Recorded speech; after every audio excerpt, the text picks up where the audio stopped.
Episode के starting में हम यहाँ पे हमारे मेन कैरेक्टर को देखते हैं जो कहीं डूबते हुए कह रहा होता है क्या सब कुछ ऐसे ही प्लान हुआ था। जो पूरी दुनिया है वो डेमोनिक पाथ के अंदर आ चुकी है और मैं थैंक्सियोन इस तरह एंड होने वाला हूँ। जो एक टाइम पे जो डेमोनिक पाथ के लिए वेपन बनाया करता था आज वो इस हाल में है कि वो अपनी जो मौत है उसके बहुत करीब है। आगे हमारा सीन यहाँ पे शिफ्ट होता है। यहाँ पे कोई हाथ मारते हुए कहता है कि क्या तुझे सुनाई नहीं दे रहा कि मैंने तुझसे क्या कहा। हम यहाँ पे एक आदमी को देखते हैं जो बहुत गुस्से में किसी से बात कर रहा होता है। जिस आदमी से वो ये सब बोल रहा होता है वो कहता है कि आखिर यहाँ इतना शोर क्यों है और मैं किस जगह पे हूँ, मुझे अभी कुछ समझ में नहीं आ रहा और मेरा सिर भी बहुत दुख रहा है। और ये और कोई नहीं हमारा मेन कैरेक्टर होता है जो कहता है कि मुझे लगा मैं मर चुका हूँ, मुझे तो ब्लड डीमन ने मार दिया था। लेकिन जो आगे से वो आदमी है वो कहता है तूने अभी तक मेरी बात नहीं सुनी। और हम देखते हैं कि वो हमारे मेन कैरेक्टर के पास जाके कहता है कि ऐसा कुत्ता जो बात नहीं सुनता वो पिटना डिजर्व करता है। और ऐसे ही वो हमारे मेन कैरेक्टर को यहाँ पे थप्पड़ मार देता है। हमारा मेन कैरेक्टर अभी बहुत कुछ सोच रहा होता है। फिर हमारे मेन कैरेक्टर की नज़र उस लड़के पे पड़ती है। मेन कैरेक्टर कहता है जू पिंग आखिर ये यहाँ क्या कर रहा है, और अगर ऐसा है तो वहाँ पे जो लड़की है वो शायद वही है। और हम वहाँ पे देखते हैं कि साइड में जो एक लड़की है वो रो रही होती है और उसके कपड़े भी यहाँ पे फटे होते हैं। वो एमसी को देख के कहती है यंग मास्टर, और जैसे ही वो ये सब कहती है हमारा एमसी यहाँ पे बहुत शॉक होता है। उसको अपनी पास्ट लाइफ की कुछ यादें आने लग जाती हैं। तभी हमारा मेन कैरेक्टर कहता है कि मुझे सब कुछ याद आ चुका है। आज से 16 साल पहले जो ली हॉसिंग है वो मुरीम सेक्ट लीडर का डिसिपल बन गया था और उसी दिन जो सियोल है उसका रेप हुआ था और मैं उसको प्रोटेक्ट भी नहीं कर पाया था। और मैं इस चीज़ का हमेशा रिग्रेट करता हूँ और यही वो दिन है जिस दिन ये सब हुआ था। एमसी यहाँ पे कहता है कि क्या ये मेरा सपना है, अगर ये मेरा सपना है तब भी मैं सियोल को यहाँ पे प्रोटेक्ट ज़रूर करूँगा। और हम देखते हैं कि हमारा एमसी सियोल के पास जाके कहता है कि सियोल तुम ठीक हो, तुम्हें चिंता करने की कोई ज़रूरत नहीं है, मैं तुम्हें प्रोटेक्ट करूँगा। जब ये सब बात चल रही होती है तभी ली हॉसिंग पीछे से कहता है कि एक कमीने तेरे को मेरे को इग्नोर करने की हिम्मत कैसे हुई। और इसी चीज़ के साथ वो हमारे मेन कैरेक्टर पे अटैक कर देता है। लेकिन हमारा मेन कैरेक्टर है जो वो उसका हाथ पकड़ देता है और कहता है कि मैं तुझे लास्ट मौका दे रहा हूँ, अगर तू इंसान है तो चुपचाप यहाँ पे माफ़ी मांग ले, मैं तुझे यहाँ पे से जिंदा जाने दूंगा। तभी जो ली हॉसिंग है वो अपना हाथ छुड़ाते हुए कहता है कि क्या तू पागल हो चुका है, इसी लड़की ने पहले मुझे सिड्यूस करने की कोशिश करी थी, अगर तू मरना नहीं चाहता तो इस मैटर से दूर रहे। तो यहाँ पे हमारा मेन कैरेक्टर कहता है कि तू झूठ बोलने में बहुत एक्सपर्ट है, तू इसको पसंद करता है लेकिन जब से इसने तुझे रिजेक्ट करा है तो तू यहाँ पे बौखला चुका है। लेकिन जब ली हॉसिंग ये सुनता है वो कहता है कि आज मैं तुझे छोड़ूंगा नहीं, आज मैं तेरा जो मुंह है उसे जिंदगी भर के लिए यहाँ पे बंद कर दूंगा। और तभी मेन कैरेक्टर यहाँ पे कहता है कि आखिर तुझ जैसे कमीने को यहाँ पे कौन पसंद कर सकता है। लेकिन जब ली हॉसिंग ये सुनता है वो अपनी स्वॉर्ड निकाल कर जो हमारा एमसी है वो उस पे चार्ज कर देता है। एमसी अब भी यही बोल रहा होता है कि जो तेरा फेस है वो तो भद्दा है ही, लेकिन तेरी पर्सनैलिटी उससे भी ज़्यादा बेकार है। लेकिन ली हॉस्टिंग यहाँ पे अलग ही जुनून में कहता है कि जब मैं तुझे यहाँ पे मार दूंगा तब मैं देखता हूँ कि तू ये बड़ी बड़ी बातें कैसे करता है। लेकिन हम देखते हैं कि हमारा जो एमसी है वो ली हॉसिंग के अटैक को यहाँ पे डॉज कर देता है। ली हॉजिंग यहाँ पे कहता है कि तेरी हिम्मत कैसे हुई, आखिर इसने डॉज कैसे कर लिया। लेकिन तब हमारा मेन कैरेक्टर सोचता है कि आखिर मैं इस पे अटैक कैसे करूं। तभी हमारा मेन कैरेक्टर बहुत तेजी से जाके जो ली हॉजिंग है उसके अटैक को आराम से डॉज कर देता है। मेन कैरेक्टर यहाँ पे सोच रहा होता है कि अगर मैं पिछली लाइफ में होता तो मैं इस अटैक को बिल्कुल डॉज नहीं कर पाता और यहाँ पे बुरी तरह से पिट जाता। जो यहाँ पे एमसी है वो यहाँ पे ली हॉजिंग से कहता है कि क्या तूने इतना ही सीखा है, लेकिन ली हॉजिंग आगे से कहता है कि तू मेरे अटैक को डॉज भी नहीं कर पा रहा और तू ये समझ रहा है कि तू मुझे हरा देगा। अब मैं तुझे अपनी असली ताकत दिखाता हूँ। और वो अपनी स्वॉर्ड लेके जो एमसी है उसके ऊपर चार्ज कर देता है और कहता है कि ये मेरा सबसे खतरनाक अटैक है, तू इसको डॉज नहीं कर सकता। लेकिन हम तभी देखते हैं कि जो ली हॉजिंग है वो बहुत ज़्यादा यहाँ पे चौंक जाता है, क्योंकि जो एमसी है उसने उसके अटैक को यहाँ पे डॉज कर लिया होता है। वो कहता है कि आखिर ये पॉसिबल कैसे है। हम देखते हैं कि एमसी ने दो डैगर की मदद से उसकी शॉट को यहाँ पे ब्लॉक कर दिया होता है। और फिर जो एमसी है वो उन्हीं डैगर की मदद से जो ली हॉजिंग है उसका बैलेंस बिगाड़ देता है और उसके पेट पे एक बहुत तेज किक मारता है, जिसकी वजह से जो ली हॉजिंग है वो बहुत दूर जाके वहाँ पे गिरता है। लेकिन फिर भी वो किसी तरह वहाँ पे अपना बैलेंस बना देता है। यहाँ पे ली हॉजिंग थोड़ा शॉक में होता है और हमारे एमसी को घूर रहा होता है। उसको हमारा एमसी बिल्कुल एक शैतान जैसा लग रहा होता है। ली हॉजिंग यहाँ पे कहता है कि ये कमीना मुझे पहले से बहुत ज़्यादा डिफरेंट लग रहा है। लेकिन तभी एमसी वहाँ पे कहता है कि 1 पॉइंट किल टेक्निक, और इसी के साथ वो ली हॉजिंग के ऊपर अपनी शॉट से अटैक कर देता है। और ऐसे करते हुए एमसी भाई क्या गजब का लग रहा है। और यहाँ पे एमसी के हाथ में उसका डैगर भी होता है। ली हॉजिंग जब ये देखता है तो उसकी यहाँ पे हालत ख़राब हो जाती है। लेकिन हम देखते हैं कि एमसी बहुत तेज़ी से अपनी तलवार को उसके हाथ के आर पार कर देता है और जो ली हॉजिंग का हाथ है वो आसमान में उड़ रहा होता है और यहाँ पे वो नीचे करा रहा होता है। ली हॉजिंग कहता है आखिर अभी मेरे साथ हुआ क्या। यहाँ पर जो एमसी है वो पीछे से कहता है कि तूने फिर से कमजोरी की तरह व्यवहार करना स्टार्ट कर दिया। अभी तो जस्ट मैंने शुरुआत की है, तू अभी से डरना शुरू हो गया। आखिर तू कैसा वॉरियर है मुरिम अलायंस का। तभी जो ली हॉजिंग है वो कहता है कि मैं टैंग क्लैन के एक कमज़ोर आदमी से यहाँ पे हार चुका हूँ। आखिर ये कौन सी टेक्निक का यूज़ कर रहा है। वो यहाँ पे हमारे एमसी से डायरेक्ट ये बोल देता है। एमसी को यहाँ पे पिछले जो लाइफ है उसकी यादें आना स्टार्ट हो जाती है और वो बहुत गुस्सा हो जाता है। वो कहता है अच्छा मैं राक्षस हूँ तो चल अब तेरा क्या हाल करता हूँ मैं तुझे बताता हूँ। ली हॉजिंग यहाँ पे कहता है प्लीज़ मेरे पास मत आ। तो यहाँ पे एमसी कहता है मैं कोई हीरो नहीं हूँ तो मैं तुझे छोड़ने भी बिल्कुल नहीं वाला, और इसलिए आज मैं तेरा काम यहाँ पे तमाम करने वाला हूँ। ली हॉजिंग की ये सुन के बिल्कुल फट के छप्पन हो जाती है भाई, छप्पन। और एमसी यहाँ पे कूल अंदाज में कहता है कि जो मेरी स्वॉर्ड है अब वो जो तेरा सीना है उसे चीरने के लिए बिल्कुल तैयार है, इसलिए ली हॉजिंग तू मरने के लिए यहाँ पे तैयार हो जा। ली हॉजिंग के चेले यहाँ पे सोच रहे होते हैं कि आखिर ली हॉजिंग इस जैसे कचड़े से कैसे हार गया। हमें लगा कि वो आराम से जीत जाएगा। फिर वो हमारे एमसी को कहते हैं कि तुम्हें सोच लेना चाहिए एक बार कि ये मुरिम अलायंस का जो लीडर है उसका डिसिपल है, तो तुम्हें सोच समझकर इस पे अटैक करना चाहिए। जैसे ही वो ये कहता है हमारा एमसी उसे एक बहुत खतरनाक लुक से देखता है, जिसकी वजह से जो वो आदमी है उसकी वहाँ पे फट जाती है और वो कहता है कि तुम्हें जो करना है करो, मैं यहाँ से जा रहा हूँ। और हम देखते हैं कि यहाँ पे एमसी के अंदर से एक अजीब सी कोड दिख रही होती है जो उसको यहाँ पे बहुत प्रॉब्लम कर रही होती है। एमसी यहाँ पे कहता है कि मैं अपनी डेमोनिक एनर्जी को यहाँ पे दिखा नहीं सकता, मुझे इसे सप्रेस करना ही होगा। एमसी यहाँ पे ली हॉजिंग से कहता है कि ली हॉजिंग तुम हमें नीची नज़र से देखते हो, लेकिन तुम भी एक इंसान हो। क्या तुम एक इंसान होने के बावजूद भी किसी के साथ ऐसा करने की सोच कैसे सकते हो। मुझे तो तुम्हें देखकर ही यहाँ पे घिन आ रही है ली हॉजिंग। फिर भी जो ली हॉजिंग है वो कहता है कमीने तू क्या बात कर रहा है, तू यहाँ से दूर चले जा। तभी एमसी यहाँ पे कहता है कि लगता है कि तुम मरना ही डिजर्व करता है। एमसी जो ली हॉजिंग है उसका वहाँ पे काम तमाम करने वाला होता है, लेकिन जब हम देखते हैं कि ली हॉजिंग उस पर अटैक करने ही वाला है तभी एमसी पे ही कोई अटैक कर देता है, और जिसे देखकर जो एमसी है वो थोड़ा शॉक हो जाता है।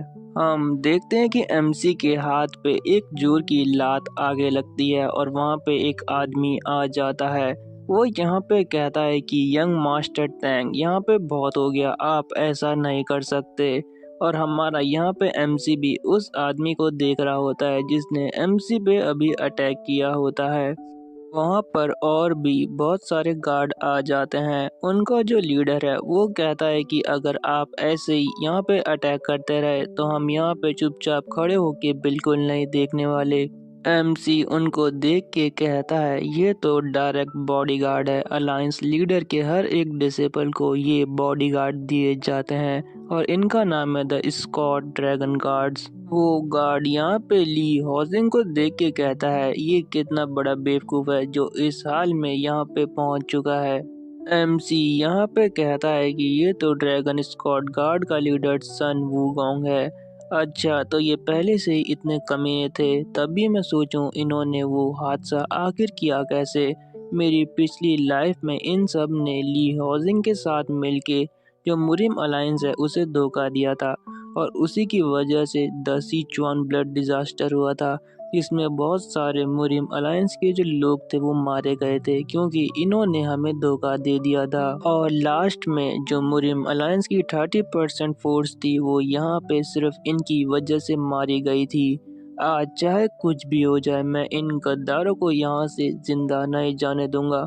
मुझे आज इनको यहीं पे ख़त्म करना होगा ताकि आगे जाके कुछ प्रॉब्लम क्रिएट ना कर सके। एमसी यहाँ पे सन वुगोंग से कहता है कि आखिर तुम यहाँ पे क्यों आए हो, क्योंकि जहाँ तक मुझे पता है कि अभी जो ली हॉजिंग है वो पूरी तरह से मुरिम अलायंस लीडर का डिसिपल नहीं बना है, तो आखिर तुम अपनी टांग यहाँ पे क्यों घुसा रहे हो। सन वूगोंग जब ये सुनता है तो वो थोड़ा शॉक हो जाता है। वो कहता है कि आखिर इस कमीने को ये सब चीज के बारे में कैसे पता है। एमसी यहाँ पे कहता है कि अभी तक तुम सब शांत थे जबकि यहाँ पे एक लड़की को हरेस किया जा रहा था, लेकिन जब मैंने उस विलन को यहाँ पे सजा दी तो तुम मुझे यहाँ पे रोक रहे हो। आखिर तुम कैसे जस्टिस करोगे इस दुनिया के साथ। सन वूगोंग यहाँ पे कहता है कि अबे चुप बे, आखिर कोई जस्टिस ऐसे करता है जैसे तू कर रहा है। मुरिम अलायंस के यहाँ पे अलग नियम चलते हैं। तभी यहाँ पे जो एमसी है वो कहता है अच्छा, तो तेरा कहने का ये मतलब है कि जो मुरिम अलायंस है उसके अपने ही नियम है। लगता है कि मुरिम अलायंस कुछ ज़्यादा ही फेयर और इम्पार्शियल है। क्यों बास्टर्ड, समझा तो मेरी बात मैं क्या बोलना चाह रहा हूँ। यहाँ पे तब सन वूगोंग कहता है कि आखिर तेरी मुरिम अलायंस को इंसल्ट करने की हिम्मत कैसे हुई, आज मैं तुझे यहाँ पे ख़त्म कर दूंगा। अगर तू मेरे सामने घुटने टेक के यहाँ पे भीख मांगे तो मैं तुझे छोड़ने के बारे में सोच सकता हूँ। लेकिन एमसी आगे से कहता है कि अरे तू गार्ड लीडर होने के बाद भी कितनी बकबक करता है, क्या तू इस पोजीशन तक सिर्फ अपनी जो बकबक है उससे ही पहुंचा है और तुझे कुछ आता नहीं है क्या। ये बात सुनकर जो सन वूगोंग है वो बहुत गुस्से में आ जाता है और कहता है कि एरोगेंट बास्टर्ड, आज तू बचने नहीं वाला। और इसी के साथ वो अपने आदमियों को जो एमसी है उस पे अटैक करने के लिए भेज देता है। यहाँ पर जो 3 मार्शल आर्टिस्ट है वो एमसी पे अटैक कर देते हैं। एमसी कहता है कि ये 3 फर्स्ट लेवल के मार्शल आर्टिस्ट है और इसी के साथ यहाँ पे जो फाइट है वो स्टार्ट हो जाती है। एमसी उन सब के अटैक को ब्लॉक करते हुए उन पे काउंटर अटैक करना स्टार्ट कर देता है, लेकिन हम देखते हैं कि पीछे से भी उस पे अटैक हो रहा होता है। एमसी पीछे से जो अटैक है उसको आते हुए देख लेता है और बड़ी मुश्किल से उस अटैक को यहाँ पे डॉज करता है, लेकिन फिर से एमसी पे पीछे से 2 मार्शल आर्टिस्ट यहाँ पे अटैक कर देते हैं। एमसी कहता है कि ये तो थोड़े बहुत एक्सपर्ट लग रहे हैं और हम देखते हैं कि यहाँ पे एमसी भी उनके अटैक को डॉज करते हुए उन दोनों को यहाँ पे अच्छी टक्कर दे रहा होता है। एमसी यहाँ पे कहता है कि मैंने पॉइंट किल टेक्निक का यूज़ करा है जिसकी वजह से जो मेरी पावर है वो यहाँ पे थोड़ी बहुत वीक हो चुकी है। और हम देखते हैं कि यहाँ पे फिर से एमसी पे वो तीनों अटैक कर देते हैं। हम देखते हैं कि एमसी यहाँ पे उसके अटैक से जंप करके बच जाता है और जो अपनी स्वॉर्ड का हैंडल है वो उस डिसाइपल के कंधे पे मार देता है, जिससे कि वो डिसाइपल वहीं पे बेहोश हो जाता है और यहाँ पे अब उठ नहीं पाता। लेकिन तब हम देखते हैं कि एमसी एक और अटैक एक डिसाइपल पे कर देता है और वो डिसाइपल इस अटैक से एक दीवार में जाके टकराता है। और जो तीसरा वाला होता है वो तो अभी कह ही रहा होता है कि आखिर हमारे साथ हो क्या रहा है। तभी एमसी उस पे भी अटैक कर देता है। यहाँ पे एमसी अपने चाकू को हवा में उछाल देता है।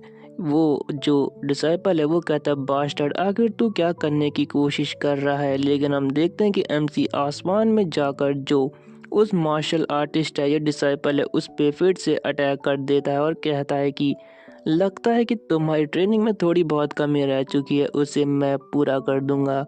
वो डिसाइपल कहता है कि अरे ये तो बिल्कुल एक मॉन्स्टर है। लेकिन तभी यहाँ पे सन वुगोंग आके कहता है कि अरे बास्टर्ड, तेरी बहुत हो गया, अब मैं तुझे यहाँ पे दिखाता हूँ कि आखिर तेरी औकात क्या है। और यहाँ पे वो एमसी के पेट में बहुत जोर की लात मारता है, जिसकी वजह से जो हमारा मेन कैरेक्टर है वो दीवार पे जाके टकराता है और उसके मुंह से यहाँ पे ब्लड भी निकल रहा होता है। एमसी सोचता है कि इसने अचानक से मेरे पे अटैक कर दिया, मैं बिल्कुल यहाँ पे प्रिपेयर नहीं था। सन वूगोंग यहाँ पे आगे से कहता है कि तुझे अपनी औकात यहाँ पे पता होनी चाहिए कि तू यहाँ पे किसी काम का नहीं है। क्या तू मेरी बात समझ रहा है यहाँ पे? और तेरे को इससे बहुत सारी प्रॉब्लम होने वाली है, समझ गए टैंक क्लैंग के वारिस? एमसी फिर यहाँ पे कहता है कि तूने फिर से अपनी बकबक स्टार्ट कर दी। एमसी फिर यहाँ पे मन में कहता है कि लगता है कि मुझे अपनी जो पावर है उनको एक्टिव करना ही होगा। मुझे जो अपना अपर कोर है उसे एक्टिव करना होगा, चाहे इसके लिए मुझे कुछ भी क्यों ना करना पड़े। सन वुगोंग भी इस पावर को नोटिस करते हुए पीछे हट जाता है और कहता है कि तू यहाँ पे किसी भी ट्रिक का यूज कर ले, आज तेरे यहाँ पे खात्मा होने ही वाला है। एमसी यहाँ पे कहता है कि फिर से तूने अपनी बकवास शुरू कर दी, तुझे अपनी बकवास यहाँ पे बंद करके मुझसे फाइट करनी चाहिए।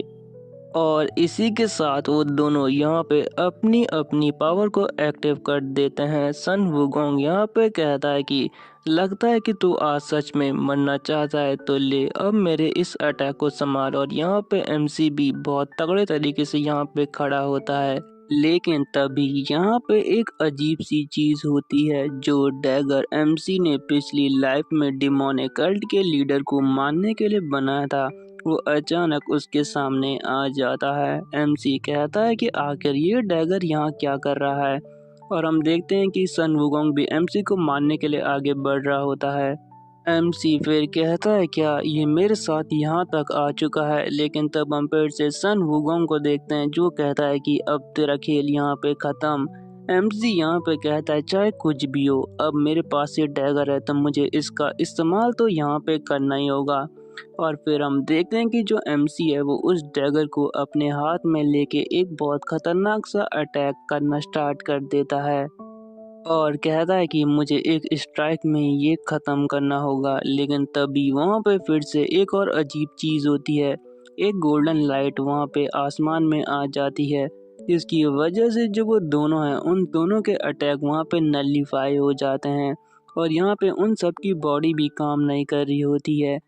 तभी हम देखते हैं कि वहाँ पे अचानक से कोई आ जाता है जो बिल्कुल पावरफुल लग रहा होता है। और वो आदमी जैसे ही वहाँ पे आता है वो सन वुकोंग को इग्नोर करते हुए जो हमारा एमसी है उसकी साइड जाना स्टार्ट कर देता है। और हम देखते हैं कि यहाँ पे वो आदमी जो अपना हाथ है वो एमसी के कंधे पे रखते हुए कहता है कि तुम्हें इस पावर का यूज़ इतने आराम से किसी के ऊपर नहीं करना चाहिए बच्चे। और यहाँ पर एमसी भी उस आदमी को देख रहा होता है जिसका जो प्रेशर है वो बहुत खतरनाक होता है। और यहाँ पे वो आदमी और कोई नहीं जो मुरिम अलायंस का लीडर है वो होता है। एमसी उस बुड्ढे को देख के सोचता है कि जो जियांग जो है उसमें अभी इससे ज़्यादा स्ट्रांग और कोई नहीं है। और जो सारे यहाँ पे अभी एमसी पे अटैक कर रहे होते हैं वो कहते हैं कि सेक्ट लीडर, हम आपको अपनी रिस्पेक्ट शो करते हैं। यहाँ पर फिर उस बुड्ढे की पूरी शक्ल दिखाई जाती है जिसका नाम होता है सॉर्ड एम्परर यो जिनहक। और इसी सीन के साथ ये जो एपिसोड है वो यहाँ पे एंड हो जाता है। Thanks for watching and stay tuned with our channel. Bye.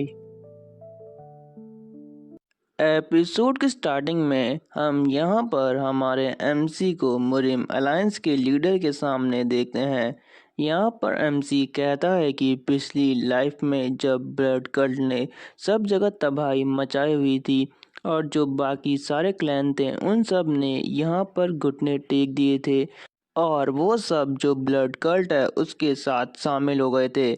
लेकिन मुझे अभी भी अच्छे से याद है कि जो मुरिम अलायंस के लीडर थे और वुडोंग सेक्ट थे वो बिल्कुल डिफरेंट थे।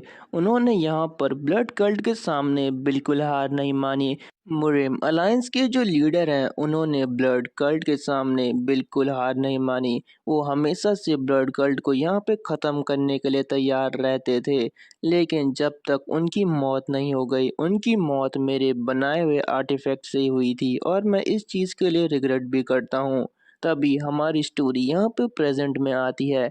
यहाँ पे एमसी कहता है कि अभी यहाँ पे इमोशनल होने का वक्त नहीं है। लगता है कि जो लीडर हैं उन्होंने मेरे डैगर को देखा नहीं है।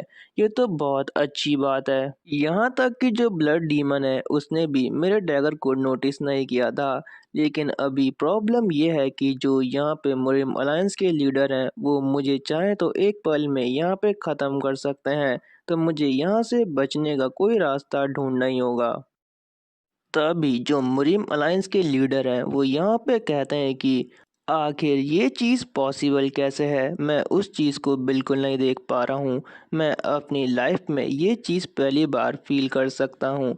तब वो हमारे एमसी से कहते हैं कि बच्चे, तुम्हारे पास बहुत इंटरेस्टिंग टैलेंट है। मैं तुम्हें इस चीज़ के लिए प्रेज़ करता हूँ। लेकिन हमारा एमसी तो अभी भी बहुत टेंशन में होता है। तभी यहाँ पे पीछे से एक आवाज आती है, बच्ची तुम बहुत डर गई होगी। अभी तुम्हें थोड़ा और आराम करना चाहिए।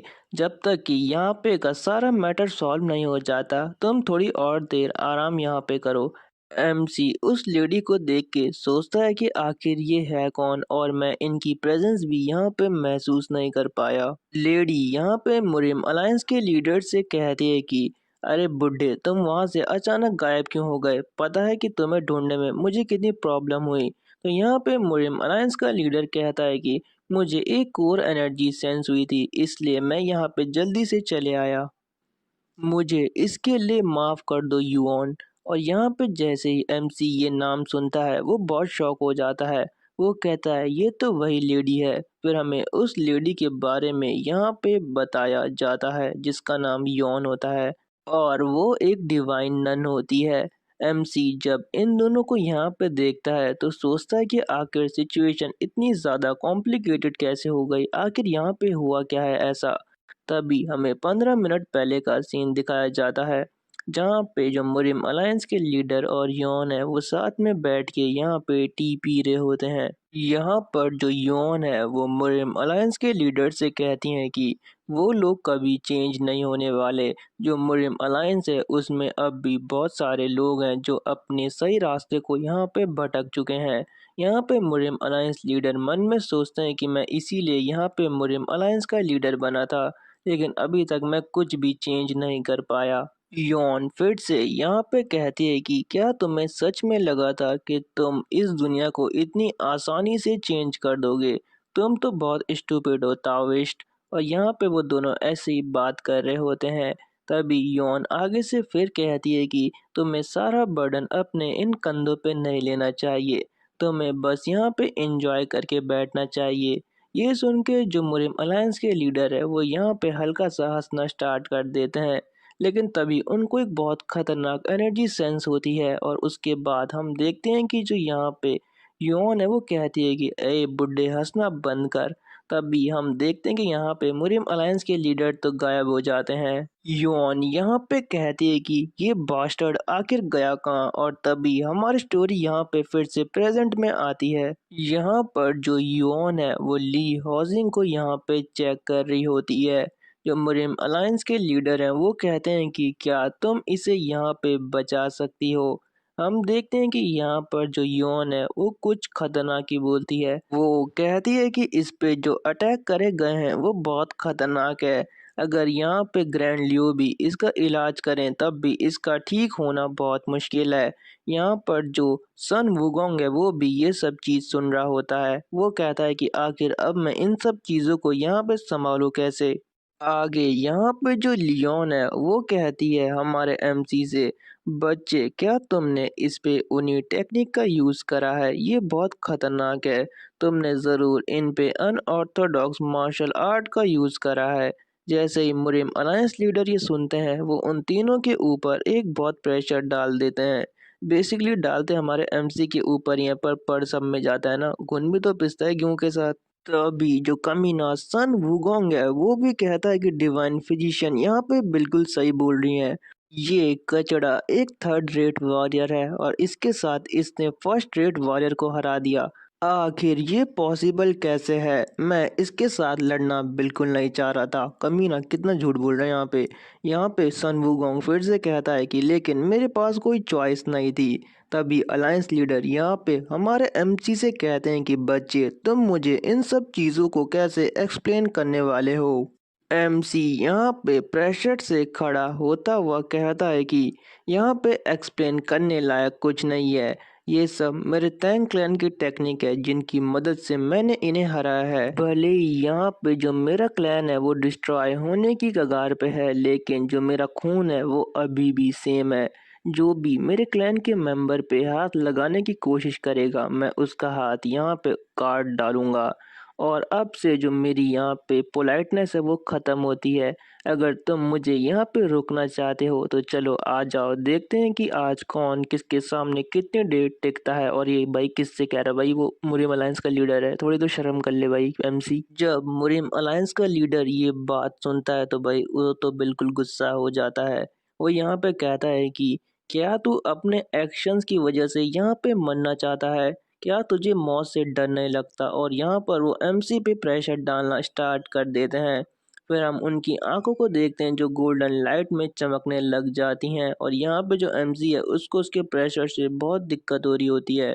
मुरिम अलायंस के लीडर जो अपनी सॉर्ड है वो एमसी की तरफ करते हुए कहते हैं कि जो तुम्हारा ये कमजोर सा रिवेंज है वो तुम्हारी लाइफ से इम्पोर्टेंट है क्या? लेकिन एमसी कहता है ये कोई रिवेंज नहीं है। फिर वो मन में सोचता है कि मैं मुरिम अलायंस को यहाँ पे फिर से तबाह होते हुए नहीं देख सकता, क्योंकि पिछली लाइफ में जो मुरिम अलायंस था वो पूरी तरह से डिस्ट्रॉय हो चुका था। तब यहाँ पे एमसी कहता है कि मैं सिर्फ एक ही चीज़ करने की कोशिश कर रहा हूँ। मैं इस दुनिया को थोड़ा थोड़ा करके बस सुधारने की कोशिश कर रहा हूँ। और इसी के साथ जो एमसी है उसकी बॉडी से ब्लू ऑरा निकलना स्टार्ट हो जाता है और वो मुरिम अलायंस लीडर से कहता है कि चाहे इसके लिए जो मेरी ज़िंदगी है वो भी कुर्बान हो जाए लेकिन मैं ये करके रहूँगा। अलायंस लीडर यहाँ पे मन में सोचते हैं कि ये भी बिल्कुल वैसी ही बातें कर रहा है जैसे मैं किया करता था। क्या सच में ये भी उसी पाथ पे चलने की कोशिश कर रहा है? अलायंस लीडर फिर यहाँ पे अपनी स्वॉर्ड को हिलाते हुए कहते हैं कि अगर तुम्हारी विल इतनी स्ट्रांग है तो जरा ये देखो। यहाँ पे एमसी भी उस साइड देखने लग जाता है। हम देखते हैं कि अलायंस लीडर यहाँ पे अपनी जो स्वॉर्ड आर्ट है उसे परफॉर्म करना स्टार्ट कर देते हैं, जिसकी वजह से वहाँ पे जो पावर का मैसिव डिस्ट्रक्शन टाइप का माहौल हो जाता है। यहाँ पे हम देखते हैं कि जो अलायंस लीडर है उनके पीछे एक काली सी मतलब परछाई टाइप की बन जाती है जो उन्हें कवर कर रही होती है। जब एमसी अलायंस मास्टर को ऐसे देखता है तो वो यहाँ पे मन में कहता है कि बस एक स्ट्राइक में मुझे यहाँ पे काउंटलेस काइजी फिगर दिख रहे हैं। आखिर ये पॉसिबल कैसे है कि तुम एक ही साइड में ऐसा कर सकते हो? लेकिन जो कुछ मैं अपनी आंखों के सामने अभी देख रहा हूँ ये बहुत ज़्यादा ब्यूटीफुल है। जब अलायंस लीडर इस मार्शल आर्ट्स और स्वॉर्ड आर्ट को परफॉर्म कर रहे हैं तो ये स्वॉर्ड बहुत ज़्यादा ब्यूटीफुल लग रही है। और यहाँ पे तब एमसी कहता है कि आखिर यही है वुडोंग स्वॉर्डमैनशिप। आखिर कोई इतने ब्यूटीफुली इस आर्ट को परफॉर्म कैसे कर सकता है? लेकिन तभी हम देखते हैं कि अलायंस मास्टर यहाँ पे बहुत ज़ोर से चिल्लाते हैं और कहते हैं कि ली हॉजिंग यहाँ पे उठ जाओ, आखिर तुम वहाँ पे लेटे लेटे क्या कर रहे हो इतनी देर से? जैसे ही ली हॉजिंग अपने मास्टर को देखता है वो कहता है कि मास्टर आप यहाँ पे आ गए, आप मुझे बचाने यहाँ पे आ चुके हो मास्टर। यहाँ पर युआन ली हॉजिंग को उठते देख कहती है कि मैंने इस कमीने को आखिरकार बचा ही लिया। ली हॉजिंग कहता है कि आखिर ये ऐसी बातें कैसे कर सकते हैं, मैं अभी अभी मौत से बच के यहाँ पे आया हूँ। अलायंस लीडर यहाँ पे कहते हैं कि ली हॉजिंग तुम्हारे अपोनेंट ने अपनी राइटनेस को यहाँ पे साबित कर चुका है, तो चलो अब तुम बताओ तुम इसे कैसे प्रूव करोगे? फिर अलायंस लीडर यहाँ पे जाते हुए कहते हैं कि मैंने गलत आदमी से ये सवाल पूछ चुका है। ली हॉजिंग यहाँ पे कहता है कि मास्टर, मैं भी अपनी जान को दांव पे लगा सकता हूँ, बस उस बास्टर्ड ने पहले मुझ पे अटैक कर दिया। तभी यहाँ पे अलायंस लीडर कहते हैं कि चुप हो जाओ, तुम्हें आगे बोलने का यहाँ पे कोई हक नहीं है। ली हॉजिंग कहता है कि मेरे कान तो बस फूटने ही वाले हैं। तभी अलायंस लीडर यहाँ पे एमसी के सामने आते हुए कहते हैं कि मुझे माफ कर दो, मैं अपने डिसिपल्स को यहाँ पे ढंग से ट्रेन नहीं कर पाया। तुम जैसे चाहे इसे पनिश कर सकते हो, मैं इन सब चीज़ की रिस्पॉन्सिबिलिटी लेने के लिए तैयार हूँ। तो यहाँ पे एमसी कहता है थैंक यू, और ली हॉजिंग को देखो भाई क्या हाल हो रखा है उसका। यहाँ पे अलायंस लीडर ली हॉजिंग से कहते हैं कि मैंने तुम्हारे जैसा डिसाइपल होने की उम्मीद कभी नहीं की थी ली हॉजिंग। और यहाँ पे फिर हम देखते हैं कि हमारा जो एमसी है वो यहाँ पर ली हॉजिंग को पनिशमेंट देने के लिए आगे बढ़ जाता है, और भाई बहुत खतरनाक लग रहा है। लगता है कि एमसी आज इसका यहीं पे काम तमाम कर देगा। लेकिन इसी के साथ ये एपिसोड एंड हो जाता है। Thanks for watching and stay tuned with our channel. इसके एपिसोड हर 2 दिन में मैं अपलोड कर दूंगा, इसीलिए चैनल को सब्सक्राइब करना मत भूलिएगा। एपिसोड के स्टार्टिंग में यहाँ पे ली हॉजिंग एमसी से कह रहा होता है कि एक कमीने मुझसे दूर रहे, तुझे मेरे पास आने की कोई ज़रूरत नहीं है। एमसी यहाँ पे अपने हाथ में एनर्जी इकट्ठा करते हुए कहता है कि मैं तुझे आज ऐसी सजा देने वाला हूँ कि जो मौत है तुझे वो 100 गुना अच्छी लगेगी ऐसे जीने से। तो और हम देखते हैं कि एमसी जो ली हॉजिंग है उसके पेट पे बहुत तेज मुक्का मारता है। बेसिकली एमसी यहाँ पे जो ली हॉजिंग का एनर्जी कोर है उसे डिस्ट्रॉय यहाँ पे कर देता है। बेसिकली यहाँ पे जो एमसी है उसने ली हॉजिंग को बहुत बुरी तरह से यहाँ पे डिस्ट्रॉय कर चुका है, यहाँ तक कि अब वो अपनी कल्टीवेशन को भी यूज़ नहीं कर सकता। और हम देखते हैं कि ली हॉजिंग यहाँ पे बहुत तेज जाके दीवार से लग जाता है। एमसी कहता है कि तुझ जैसे कमीने को तो जीने का भी कोई हक नहीं है, लेकिन मैं तुझे यहाँ पे जीने से भी खतरनाक सजा यहाँ पे ऑलरेडी दे चुका हूँ। और जो अलायंस लीडर हैं वो भी ये सब देख रहे होते हैं।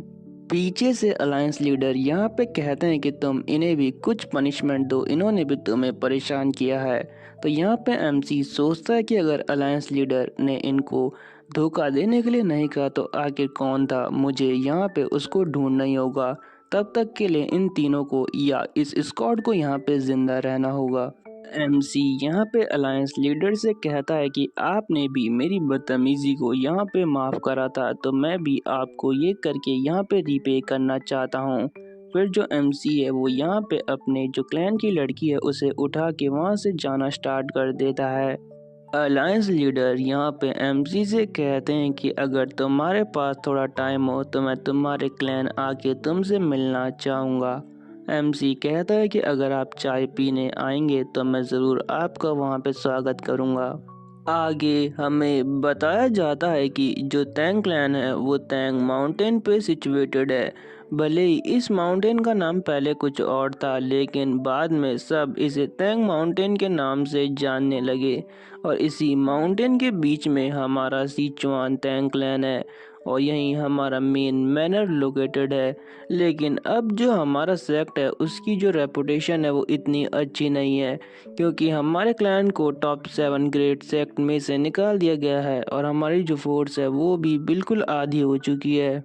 इसके बाद हमें जो टैंक क्लैन है उसके अंदर का सीन दिखाया जाता है। यहाँ पे एक लेडी और उसके पीछे उसका एक मास्टर या बॉडीगार्ड होता है, जो कहता है कि लेडी आप अपनी बात यहाँ पे शुरू कर सकती हैं। तो यहाँ पे वो लड़की कहती है कि सारी असैसिनेशन स्क्वाड यहाँ पे मेरी बात सुनो। और ये जो लड़की है वो हमारा जो एमसी है उसकी बड़ी बहन है, जिसका नाम है तैंग सीरेन। तैंग सीरेन यहाँ पे असैसिनेशन स्क्वाड से कहती है कि तुम्हें हमारे यंग क्लैन हेड को यहाँ पे वापस लाना होगा, इसलिए यहाँ से जल्दी से निकल जाओ। तभी हम देखते हैं कि वहाँ पर पीछे से हमारा एमसी आ जाता है।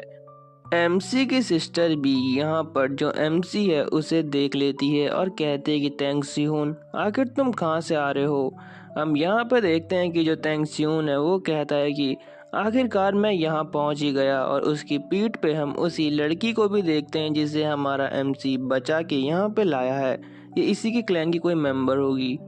आगे हमारा सीन जो है वो यहाँ पे शिफ्ट हो जाता है। हम देखते हैं कि जो हमारा एमसी है वो एक रूम के अंदर खड़ा होता है और जो शीशा है उसमें अपनी शक्ल देख रहा होता है। एमसी यहाँ पे शीशे में देखते हुए कहता है कि मुझे तो अभी भी यकीन नहीं हो रहा कि मैं रिग्रेस्ट हो चुका हूँ यहाँ पे। और उसे ब्लड डीमन की वो बात याद आ रही होती है। इसमें ब्लड डीमन कह रहा होता है कि चलो फिर से मिलेंगे। और जब एमसी ये बात सोचता है तो उसे बहुत गुस्सा आ जाता है। वो कहता है कि क्या ब्लड डीमन नहीं तो ये सब नहीं करा। लेकिन फिर हम देखते हैं कि वहाँ से गुस्से में निकल जाता है बाहर की तरफ। हॉल में जाते हुए एमसी कहता है कि भले ही ब्लड डीमन ने ये सब कुछ प्लान किया हो लेकिन इस बार मैं उसको बिल्कुल नहीं छोड़ूंगा। ये जो लाइफ है वो पिछली लाइफ से बिल्कुल डिफरेंट होने वाली है। और फिर हम देखते हैं कि एमसी यहाँ पे एक जगह पहुँच जाता है जहाँ पे मार्शल आर्ट्स की यहाँ पे किताबें रखी होती है। एमसी यहाँ पे कहता है कि ये मेटल क्राफ्ट मार्शल आर्ट है जो टैंग क्लैन के ब्लैक स्मिथ यूज करते हैं और अब मैं इसे सीखने की यहाँ पे थोड़ी कोशिश करने वाला हूँ।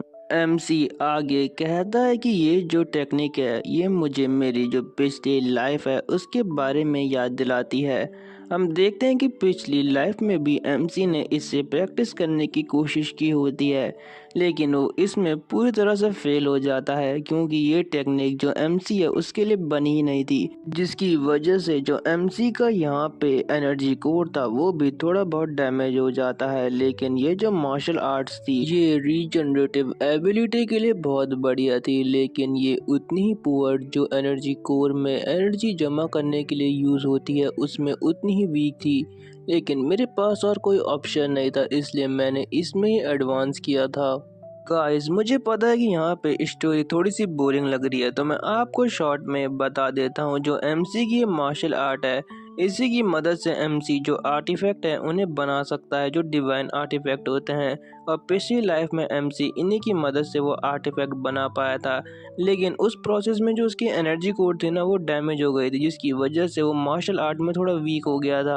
अब प्रेजेंट में हम देखते हैं कि जो एमसी का एनर्जी कोर है वो बिल्कुल सही सलामत रहता है इसलिए एमसी यहाँ पे एनर्जी का फ्लो दिखाते हुए कहता है कि जो ये लाइफ है इसमें मेरा एनर्जी कोर बिल्कुल परफेक्ट है और इस लाइफ में मैं और भी तेजी से यहाँ पे ग्रो करूँगा और यहाँ पे उस ब्लड डीमन को हरा दूंगा। फिर हमें यहाँ पे रात का सीन दिखाया जाता है। जो टैंग क्लैन है वहाँ पे पूरी तरह से रात हो चुकी होती है और फिर हम यहाँ पे हमारे एमसी को देखते हैं जो यहाँ पे कहता है कि अब मुझे बढ़िया लग रहा है। जो मेरी मेरिडियंस है और अपर एनर्जी कोर है वो पूरी तरह से एक दूसरे के साथ कनेक्ट हो चुके हैं और जो मेरी एनर्जी है वो यहाँ पे अब स्टेबल फेज में एंटर कर रही है। जो गोल्डन एनर्जी है वो 5 स्टार लेवल की एनर्जी है और जो ब्लड डीमन रिवर्स टेक्निक है वो 1 स्टार की है। एमसी आगे कहता है कि अगर मैंने गोल्डन एनर्जी को अपनी कोर एनर्जी के साथ यहाँ पे मिक्स कर दिया तो यहाँ पे कोई भी इस चीज़ में बिलीव नहीं करेगा कि आखिर कोई ऐसा कर सकता है। और हम देखते हैं कि एमसी वही प्रोसेस अभी कर रहा होता है और इस प्रोसेस में जो एमसी है उसके आसपास एक ब्लू ऑरा निकल रहा होता है और फाइनली एमसी ने वो अचीव कर लिया होता है। वो कहता है कि फाइनली आखिर मैंने कोर एनर्जी को यहाँ पे इस्तेमाल करना सीख चुका है। फिर हमारा सीन यहाँ पे शिफ्ट होता है। हम देखते हैं कि एमसी यहाँ पे कहता है कि मैंने फिलहाल के लिए इस एनर्जी को यहाँ पे ब्लॉक कर चुका है ताकि कोई इसे सेंस ना कर ले क्योंकि अभी यहाँ पे बहुत सारे ट्रेडर है जिनसे मुझे अभी डील करना है। पर लेकिन उससे पहले मुझे अपने कपड़े यहाँ पे बदल लेने चाहिए। एमसी जब यहाँ पे अपने कपड़े बदल देता है तो वो सोचता है कि आखिर वो डैगर मेरे साथ रिग्रेस आखिर कैसे हो गया। मुझे तो अभी तक ये बात बिल्कुल समझ में नहीं आई। तभी एमसी एक जगह देखने लग जाता है। हम देखते हैं कि एमसी के जो दरवाजा है उस पे एक बच्चा खड़ा होता है जो यहाँ पे फंबल करते हुए कहता है कि यंग क्लैन हेड, यहाँ पे जो क्लैन हेड है उन्होंने आपको चियोन हॉल में बुलाया है। ये बहुत अर्जेंट था इसलिए मैं नॉक करना यहाँ पे भूल गया। एमसी उस बच्चे से कहता है कि कोई बात नहीं, इसमें तुम्हारी कोई गलती नहीं है। अच्छा तुम्हारा नाम तो जैंग है ना। तो यहाँ पे वो बच्चा कहता है आपने क्या कहा। तो एमसी फिर से वहाँ पे जाते हुए कहता है कि तुम्हारा नाम जैंग है ना। तो वो बच्चा कहता है यस यंग क्लैन हेड।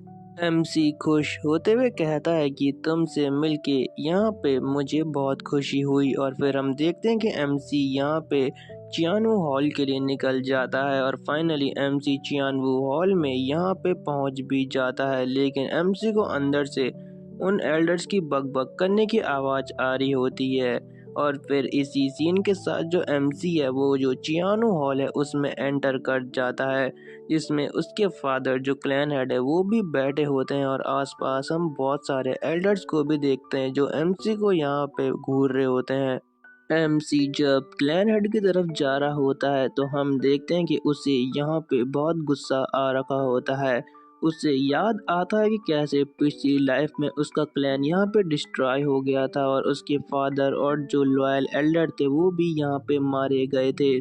और फिर हम आगे यहाँ पे देखते हैं कि उसको वो भी याद आता है जब उसके फादर की लाइफलेस बॉडी उसके हाथ के सामने पड़ी हुई थी।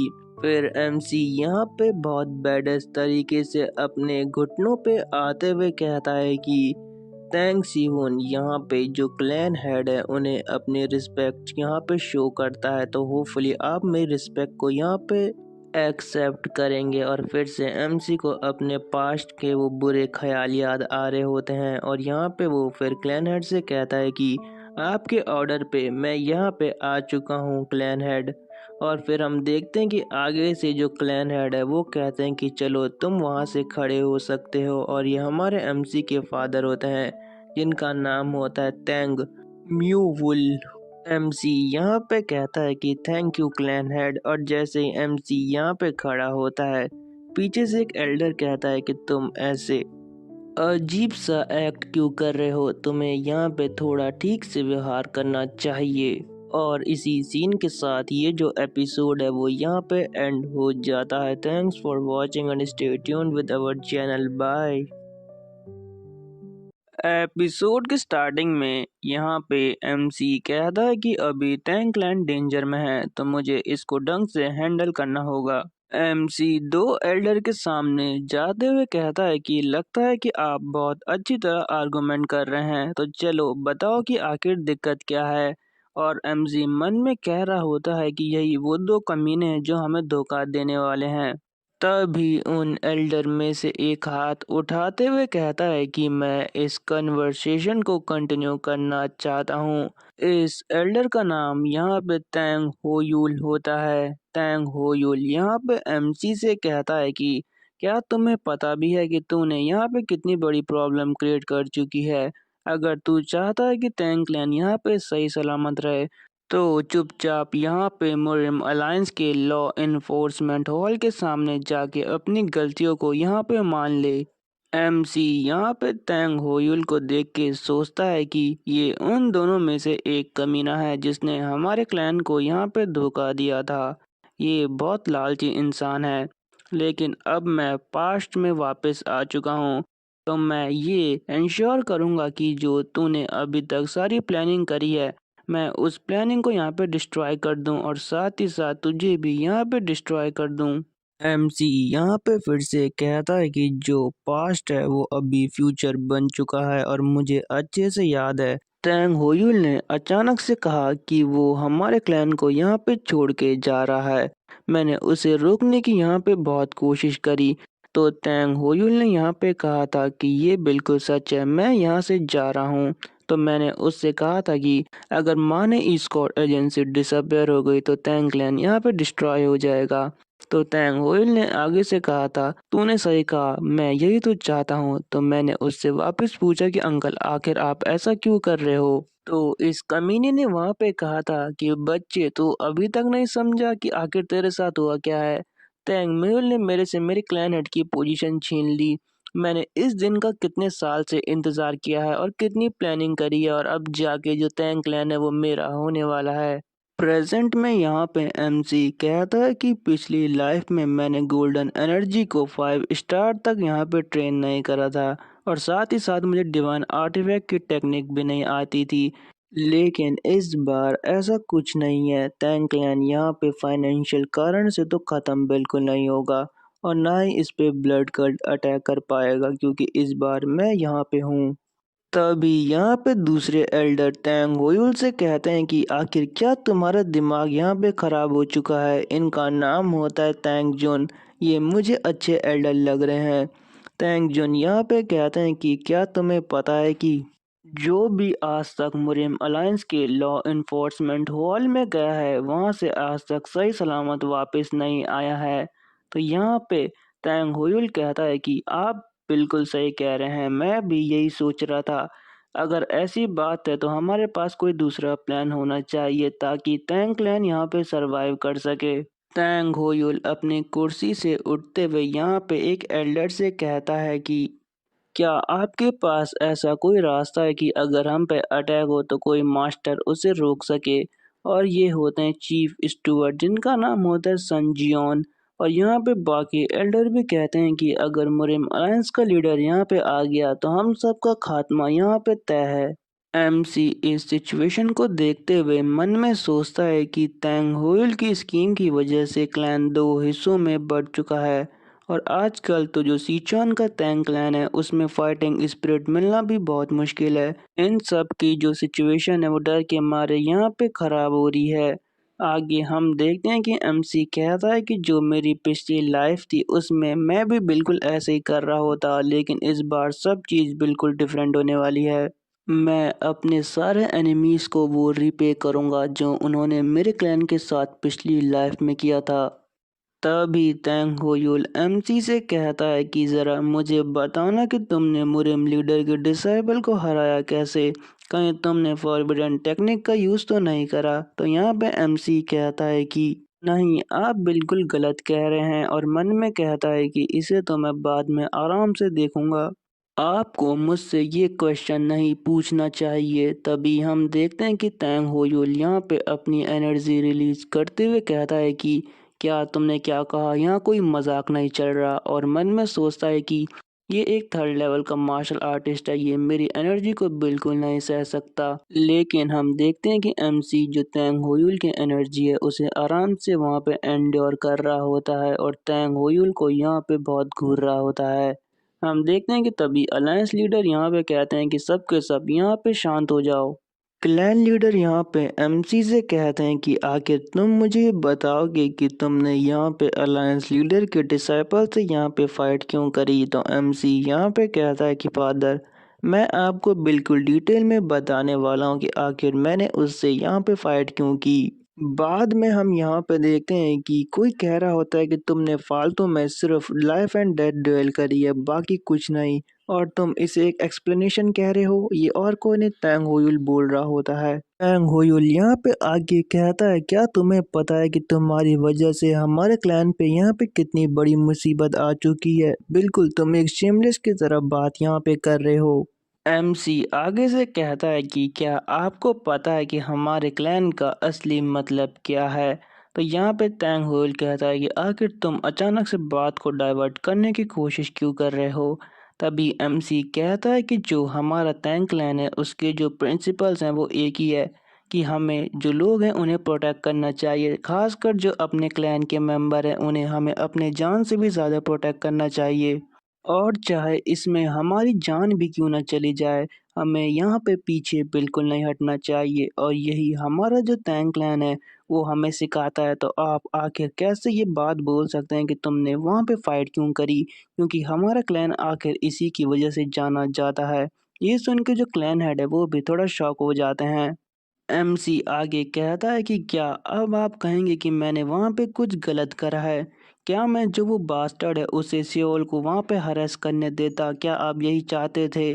तभी टैंग होयुल आगे से कहता है कि अभी मेरे सवाल यहाँ पे ख़त्म नहीं हुए, अभी भी तुम यहाँ पे सस्पिशियस पाए गए हो। तो एमसी कहता है कि ये वो वेपन है जो मैंने उसके खिलाफ यहाँ पे यूज़ करे थे। तभी वहाँ पे एक एल्डर कहता है कि आखिर तुमने कैसे एक फर्स्ट रैंक मार्शल आर्टिस्ट को वहाँ पे हरा दिया। तो एमसी कहता है कि मैंने अपनी इनर कोर एनर्जी का यूज़ किया था वहाँ पे। एमसी फिर यहाँ पे मन में कहता है कि ये सबसे बढ़िया रास्ता है यहाँ से चुपके से बच के निकलने का। और ऐसे ही वो यहाँ पे बहुत सारी बातें करता है। आगे एमसी कहता है, क्या अंकल अब आपका यहाँ पे मेरे से डाउट क्लियर हो चुका है। तभी जो क्लैन हेड है उनके सामने जो आदमी खड़ा रहता है वो कहता है सच में इसने ली हॉसिंग को वहाँ पे क्रिपल कर चुका है।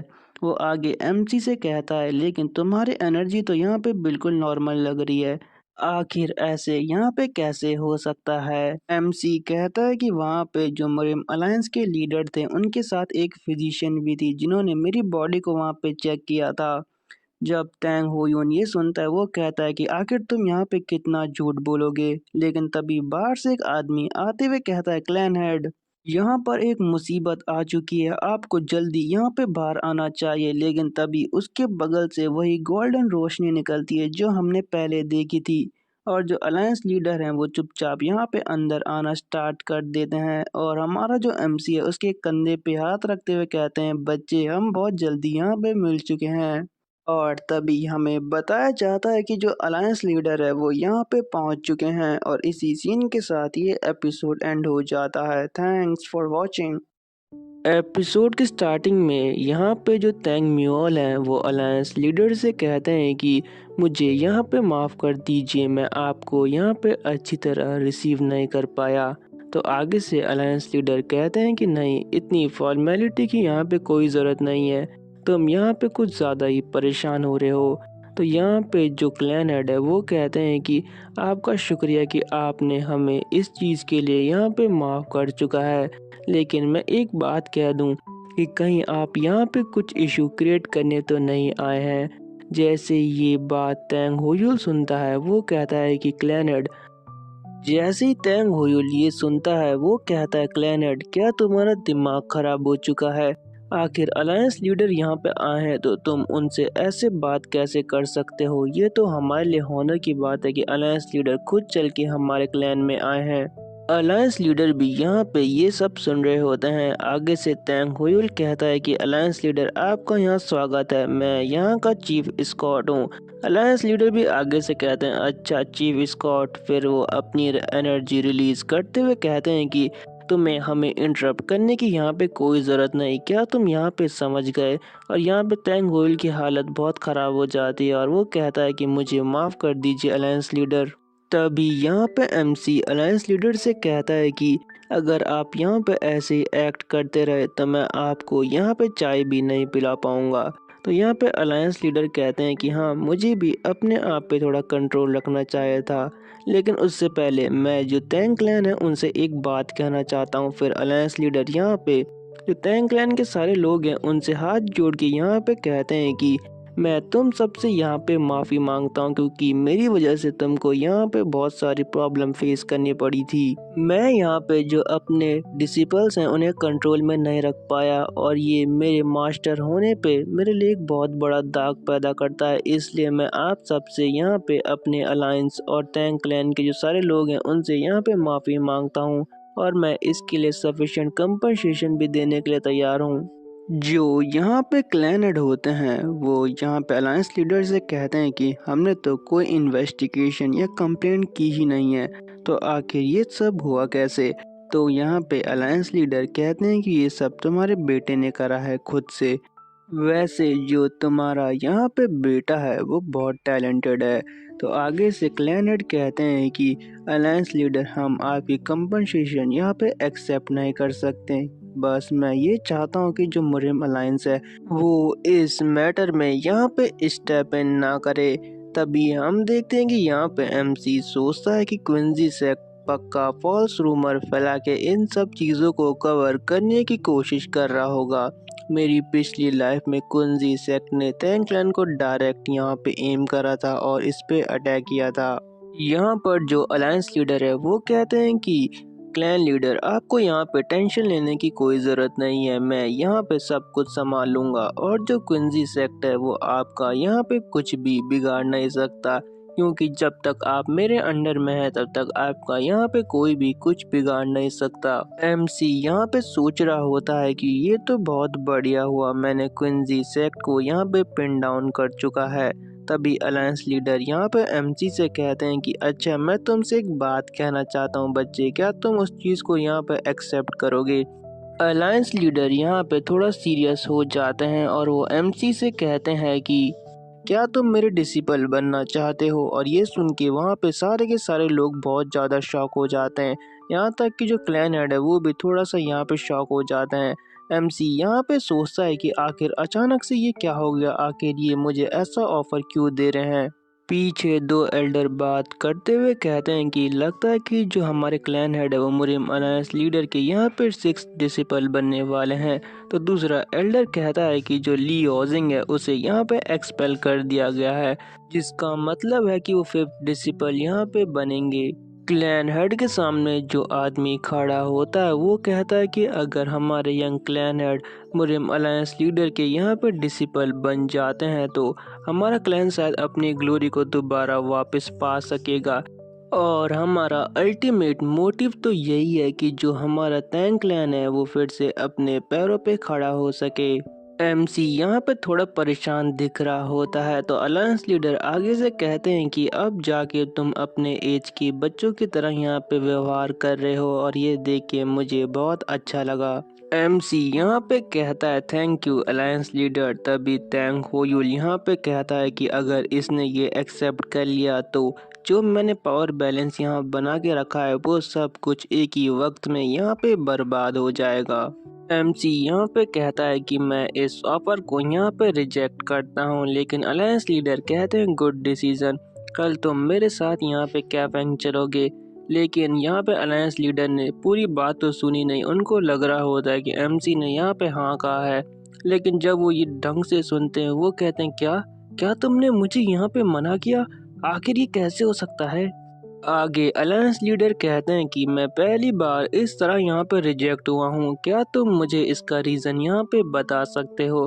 तो एमसी कहता है कि अभी के लिए मैं सिर्फ आपसे यहाँ पे अपॉलजी मांग सकता हूँ, क्योंकि मुझे फ्यूचर में जाके अपने तैंग क्लैन को यहाँ पे रिप्रेजेंट करना है। और जैसे कि आप जानते ही हैं कि आप यहाँ पे वुडोंग सेक्ट से बिलोंग करते हो, लेकिन मैं यहाँ पे चाहता हूँ कि जो मेरा क्लैन है वो मेरे साथ ही आगे बढ़े। तो मेरी फाइनल विश ये है कि जो मेरा यहाँ पे मास्टर हो वो भी तैंग क्लैन से यहाँ पे बिलोंग करना चाहिए, ताकि जो मेरा क्लैन है वो यहाँ पे अपनी रेपुटेशन को वापस पा सके। और जब एमसी ये सब बोल रहा होता है तो उसके फादर और उसके बगल में जो आदमी खड़ा होता है वो हमारा एमसी को बहुत उम्मीद से यहाँ पे देख रहे होते हैं। अलायंस लीडर कहते हैं कि ये मुझे रीजनेबल आंसर लग रहा है। एमसी मन में सोच रहा होता है कि अच्छा है कि जो अलायंस लीडर है वो हर टाइम अपनी गोल्डन आइज को यहाँ पे यूज़ नहीं करते। असल में जो मेन रीज़न ये है कि एमसी के जो अंदर है वो डेमोनिक एनर्जी का कोर है। अगर अलायंस या मुरिम अलायंस लीडर को यहाँ पे पता चल गया कि एमसी एक डेमोनिक पावर को यहाँ पे पोजेस करता है तो उसी समय वहाँ पे उसका काम तमाम कर देंगे। इसलिए एमसी उनकी पकड़ में ना आए, इसलिए वो ये सब अभी कर रहा है। अलायंस लीडर फिर से कहते हैं कि लगता है कि मैंने तुम्हें डिसअपॉइंट किया बच्चे, लेकिन इसके सिवाय मैं तुम्हारी यहाँ पे कोई मदद नहीं कर सकता। तो एमसी भी सेम ही कहता है, लेकिन फिर एमसी कहता है कि आपने मुझे बहुत कुछ सिखाया है, मैंने आपका प्रीवियस पाथ यहाँ पे फॉलो किया है। और यहाँ पे हम पास्ट में देखते हैं जहाँ पे एमसी ने जो अलायंस लीडर है उसकी टेक्निक को यहाँ पे ढंग से देखा था। एमसी कहता है कि जो आपके वुडोंग प्रिंसिपल हैं वो बहुत ज़्यादा बढ़िया हैं और मैंने उनको अच्छे से यहाँ पे नोटिस करा। आपकी यहाँ पे सिंगल स्ट्राइक में काउंटलेस ताइजी यहाँ पे निकल रही थी और ये देखना मेरे लिए गर्व की बात है। अलायंस लीडर यहाँ पे मन में शॉक हो जाते हैं और कहते हैं कि इस बच्चे ने वो सब कुछ यहाँ पे नोटिस कर चुका है। अलायंस लीडर फिर हंसते हुए कहते हैं कि अरे कितनी बेशर्मी की बात है कि तुम मेरे डिसिपल यहाँ पे नहीं बनना चाहते। और फिर वो यहाँ पे तैंग क्लैन के हेड से कहते हैं कि हेड तुमने यहाँ पे अपने जो क्लैन है उसके अंदर एक बहुत अच्छे टैलेंट को यहाँ पे पाला है और मैं इस चीज़ के लिए तुम्हें प्रेज करता हूँ। फिर हम देखते हैं कि जो आगे से जो तैंग क्लैन के लीडर है वो कहते हैं कि आप मुझे बहुत ज़्यादा यहाँ पे प्रेज कर रहे हैं, मैं इतना लायक तो बिल्कुल नहीं हूँ, लेकिन इसके पीछे भी आपका पक्का कोई मोटिव होगा और इसके लिए आपका धन्यवाद। फिर वो एमसी से यहाँ पे कहते हैं कि मैं तुम्हें यहाँ पे अपने साथ चलने के लिए बिल्कुल फोर्स नहीं करूँगा, लेकिन मैं तुम्हें एक चीज़ देना चाहता हूँ, द मूनलाइट पैटर्न सॉर्ड। जो ये सॉर्ड है वो यहाँ पे कमाल की होती है। अलायंस लीडर यहाँ पे सॉर्ड को निकालते हुए कहते हैं कि मैं नेक्स्ट जनरेशन के लिए यहाँ पे कुछ करके जाना चाहता हूँ और उसकी शुरुआत यहाँ पे आज से होती है। फिर अलायंस लीडर यहाँ पे सॉर्ड को एमसी को देते हुए कहते हैं कि ये एक दिन तुम्हारे काम जरूर आएगी। टैंग क्लैन का जो यहाँ पे हॉल होता है वहाँ पे गॉसिप स्टार्ट हो जाती है। कोई कहता है ये तो मीटेरॉइड आयरन से बनी हुई सॉर्ड है और सच में ये हमारे यंग क्लैन हेड को यहाँ पे मिल रही है। जो क्लैन हेड के सामने यहाँ पे बंदा खड़ा होता है, मैं इसे ज़ोरो कहूँगा। ज़ोरो यहाँ पे कहता है कि ये तो कुछ ज़्यादा ही हो गया। लगता है कि जो अलायंस लीडर है वो खुद से हमारे यंग क्लैन हेड की जो स्ट्रेंथ है उसे एक्नॉलेज करते हैं, इसलिए उन्होंने उसको इतना बड़ा गिफ्ट दिया है। एमसी जैसे ही उस सॉर्ड को देखता है वो ईवल लुक देते हुए कहता है कि लगता है कि किस्मत मेरे पर कुछ ज़्यादा ही मेहरबान है। और जो ये सीन है यहीं पे एंड हो जाता है और इसी के साथ जो ये वाला एपिसोड है वो भी यहाँ पे एंड हो जाता है। Thanks for watching, bye. Episode के स्टार्टिंग में यहाँ पे जो अलायंस लीडर हैं वो जब एमसी को शॉट देते हैं तो एमसी कहता है कि आपका शुक्रिया, मैं आपके इस गिफ्ट को यहाँ पे एक्सेप्ट करता हूँ। फिर जो अलायंस लीडर हैं वो अपनी जेब से एक टोकन निकालते हुए कहते हैं कि ये मेरी तरफ से तुम्हारे लिए पर्सनली एक गिफ्ट है। ये आगे जाके जो भी तुम्हारी रिक्वेस्ट है उसे सेंट्रल प्लेन में कोई मना नहीं करेगा जब तक तुम्हारे पास ये टोकन है। अगर वो रिक्वेस्ट एक्सेप्ट करने लायक हुई तो ये टोकन पक्का तुम्हारी कोई मदद करेगा। टैंग होयुल ये सब देखते हुए सोचता है कि आखिर अलायंस लीडर अब इसे ये टोकन क्यों दे रहे हैं, आखिर ये इस बच्चे पे इतना एहसान क्यों कर रहे हैं। ये बच्चा किसी काम का नहीं है, ये बिल्कुल एक कमीना है। और जब ये सब बात चल रही होती है तो अचानक से यहाँ पे एक सीन शिफ्ट होता है। हमें एक रेस्टोरेंट के अंदर का सीन दिखाया जाता है जहाँ पे एक आदमी खा पी रहा होता है और वो आदमी यहाँ पर हमारे एमसी के बारे में ही सोच रहा होता है। हम देखते हैं कि ये आदमी और कोई नहीं सन वुगोंग होता है। सन वुगोंग यहाँ पे बहुत गुस्से में होता है। तभी पीछे एक आदमी कहता है कि क्या तुम्हें पता है कि सिचुआन का टैंक क्लैन आजकल बहुत फेमस हो रहा है फिर से। तभी उसके सामने जो दूसरा आदमी है वो कहता है कि अगर अलायंस लीडर गलत नहीं है तो जो सिचुआन टैंक क्लैन है वो फिर से यहाँ पे राइज हो सकेगा। फिर वो जो उसके सामने आदमी बैठा है वो कहता है कि क्या तुम्हें ड्रैगन स्क्वाड के बारे में पता चला। तो आगे वाला आदमी कहता है कि हाँ, मैंने सुना कि जो उनका लीडर है सन वुगोंग उसे जियांगजी ब्रांच से यहाँ पे हटा दिया गया है और किसी और ब्रांच में फेंक दिया गया है जो बहुत पिछड़ी हुई जगह है। सन वुगोंग जब ये सब सुन रहा होता है तो उसे बहुत गुस्सा आता है। वो कहता है कि आखिर मेरे साथ ही ऐसा क्यों हुआ, मुझे पोजीशन से हटाया क्यों गया। इसमें मेरी कोई गलती नहीं थी, बल्कि वो जो लड़का है वो इवल मार्शल आर्ट का यूज़ कर रहा था। और ऐसे ही हम देखते हैं कि सन वुगोंग यहाँ पे बहुत गुस्सा हो जाता है। सन वुगोंग कहता है कि मैं इस ह्यूमिलिएशन का बदला पक्का से लूँगा। फिर हमारा सीन यहाँ पे सिचुआन टैंक क्लैन की साइड शिफ्ट होता है जहाँ पे गार्ड्स यहाँ पे पहरा दे रहे होते हैं और ये और किसी की नहीं हमारे एमसी की प्रोटेक्शन में यहाँ पे खड़े होते हैं। फिर हम हमारे एमसी को देखते हैं जो कहता है कि आखिर अचानक से इतना ज़्यादा क्यों हो रहा है। हम देखते हैं कि एमसी के फादर ने अचानक से उसकी सिक्योरिटी यहाँ पे बहुत ज़्यादा बढ़ा दी थी। एमसी कहता है कि जो मेरे फादर हैं वो कुछ ज़्यादा ही मेरे बारे में यहाँ पे टेंशन ले रहे हैं। मैं ऐसा बच्चा बिल्कुल नहीं बनना चाहता जो उनके रूल्स को डिसोबे करे, लेकिन अभी मेरे पास कोई और चारा भी नहीं है। और फिर वो अपनी मून शॉट की तरफ यहाँ पे बढ़ने लगता है। वो कहता है कि अब मैं और ज़्यादा यहाँ पे टाइम वेस्ट नहीं कर सकता। फिर हम देखते हैं कि जो एमसी है वो मून शॉट को वहाँ पे पकड़ते हुए कहता है कि आहा, इसकी चमक तो बहुत बढ़िया है, लगता है कि इसके साथ तो प्रैक्टिस करनी होगी, तो चलो अब यहाँ से चला जाए।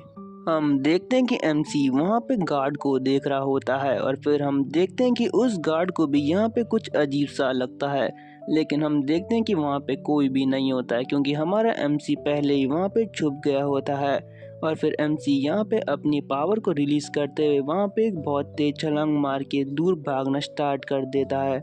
एमसी कहता है कि मेरा लेवल अप यहाँ पे हो चुका है, तो शायद वो मुझे नहीं देख सकते और ना ही वो मुझे अब पकड़ पाएंगे। एमसी कहता है कि अब मुझे जल्दी से यहाँ पे वेपन शॉप में जाना होगा ताकि मैं वहाँ जाके अपने लिए वेपन बना सकूँ।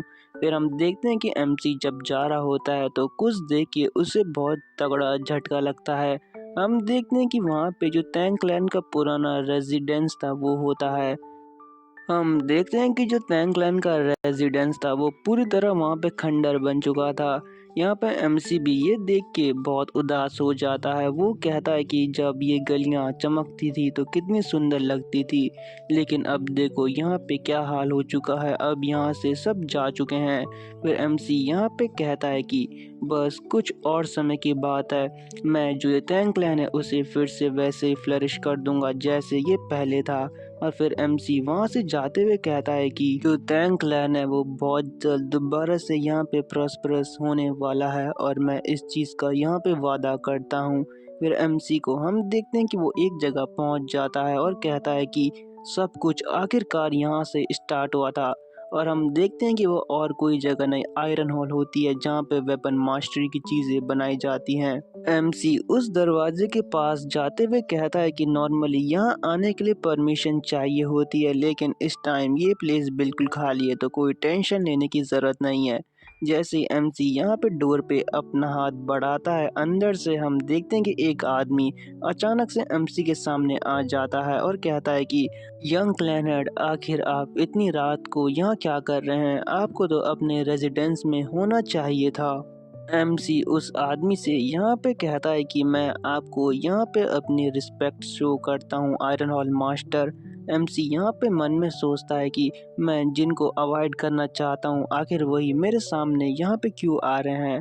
यहाँ तक कि जो फादर है वो भी इन एल्डर से ऐसे बात करने की हिम्मत नहीं करते।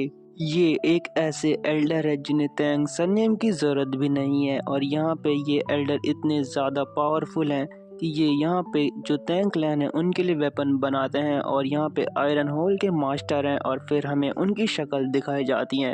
भाई ये बहुत खतरनाक लग रहे होते हैं। यहाँ पे इनका नाम होता है ग्यू योंगयोन। मैं यहाँ पे इन्हें ग्यू बुलाऊंगा। एमसी कहता है कि इनके टाइज हमारे फॉर्मल क्लैन हेड के साथ थे जिसके अंदर इन्होंने हमारे क्लैन को ज्वाइन करा था, लेकिन आज भी मुझे वो दिन याद है जब ये हमारे क्लैन को छोड़ के जा रहे थे। उस दिन की यादें मेरे दिमाग में बिल्कुल उछलती रहती हैं जिस दिन माँ ने स्कॉट एजेंसी बिल्कुल इंडिपेंडेंट हो गई थी। इन्होंने हमारे क्लैन के लिए बहुत आर्टिफैक्ट बनाए, लेकिन लास्ट टाइम पे इन्होंने भी तैंग होयुल के साथ हमारे क्लैन को यहाँ पे छोड़ दिया। लास्ट टाइम पे बिना कहे ये मुझे बिल्कुल अजीब सी नज़रों से देखते रहे और लास्ट में अपना सर यहाँ पे मोड़ के चले गए और मैं बस पीछे खड़ा इनको देखता रह गया। मुझे आज भी ये समझ नहीं आया कि इन्होंने उस टाइम पे मेरे को ऐसी नज़रों से क्यों देखा था, आखिर मैंने इनका क्या बिगाड़ा था। लेकिन तभी हम देखते हैं कि वो कहता है कि मुझे जल्दी से यहाँ पे अपने प्लान को यहाँ पे पोस्टपोन करना होगा। एमसी प्रेजेंट में आते हुए जो आयरन हॉल मास्टर है उनसे कहता है कि मुझे यहाँ पे माफ़ कर दीजिए, मैंने इस टाइम पे आपको यहाँ पे डिस्टर्ब किया।